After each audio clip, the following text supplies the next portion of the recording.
done a brilliant job, Jimmy, for us, and he's playing very well. When you say he's been, you're surprised maybe he hasn't been called up. How close do you think that England call-up is? Because I've been to your brilliant new stadium a couple of times this season, and he's played different positions, and he's played really well in those positions. Scored that great goal in the first game against Brighton. How close do you? I know you're not Thomas Tuchel, but how close do you think he is?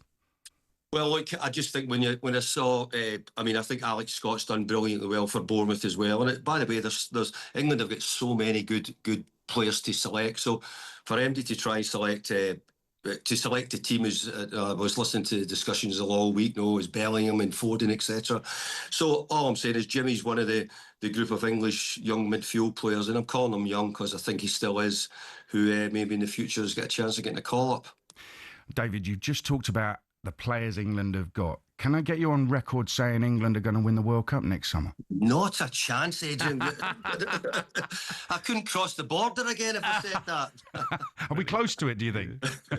But I have to say that England are incredibly strong. And I think maybe the hardest thing which might need to come into it, and it's a longer discussion than the time we've probably got, is the conditions in America, etc., which might have other impacts on just if you didn't get it right on a quarter final or a semi final, you could find yourself. So, but I think England will probably go with as strong a side as MD's going to go to the World Cup. That's for sure. There you go, Aid. England incredibly strong. That's as close as you're going to get.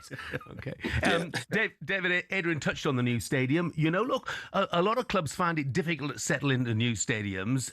So 15 points from 11 games. So there's no new stadium curse. How satisfied are you with the start you've made? Look, we've been pretty pleased with the start we've made. We started, especially the opening sort of 6 games, we're in a sort of a more lofty league position than we are just now. But since that, we're away games. We've had quite tough away games. When you think that, we've been to Sunderland, we've been to Man City, we've been to Anfield already. So some of those games have been difficult. With an opening night at Leeds United, in the which, as you can know, when teams come up, it's never good to get them in the first game if you can help it. So we're away games at the moment have been pretty tough, and I'm pleased with our home form. In the main, it's gone very well, as you rightly say. Quite often going to a new stadium can be difficult, and it still could be. It sometimes takes you time to settle into a sort of new home, and we've settled in quite well, quite quickly. Yeah, I want to know your views on the stadium. Bearing in mind you've been in there a few games now. The Palace game was exceptional. I thought the atmosphere was fantastic. At other times in other games, the atmosphere has been a little bit quiet. Maybe the fans trying to get used to the stadium. But I do think it's one of the very best stadiums in the world. You've been in loads of stadiums, David. What do you think?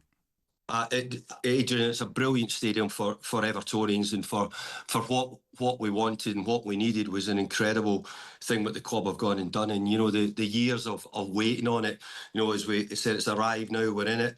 And yeah, you're right. I think there was moments in the stadium where the atmosphere has been out of this world. It really has been. But there's other moments because of the size. It's bigger. Where there's moments of quiet as well. But I think that's people getting used to it, getting used to the seats and where you sit, and who the people you're sitting with, etc. But overall, we've been really impressed by it. And behind the scenes as well, they've done a really good job in behind dressing rooms and all the areas round for media, etc. So they've done a good job. Yeah.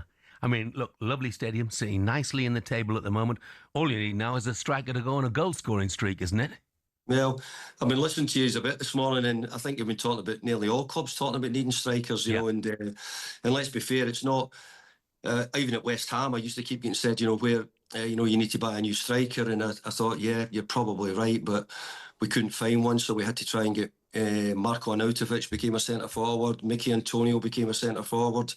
So sometimes you have to find it within if you can't find it, and look, it's something which is becoming. It's always been important. It's not as if it's just important now. It's always been important in football, but it's just felt probably a bit more difficult, definitely, to get people who can get those goals, which everybody needs. I'm fascinated by Jordan Pickford. He hit another one of those brilliant sidewinders to Jack Grealish. It led to a disallowed goal at the weekend. What a pass that was. But I was at your first press conference after the Brighton game, the first game, and you actually said, I think these were your words, he frustrates me when he's kicking it all over the place. He was actually world-class that day. He saved a penalty. He was sensationally good, and he's clearly England's number one. I mean, by that comment that you made, are you saying that he could improve his distribution even more? By the way, what on Saturday, his distribution was out of this world. He had a couple of sidewinders, which he said, which were incredibly good.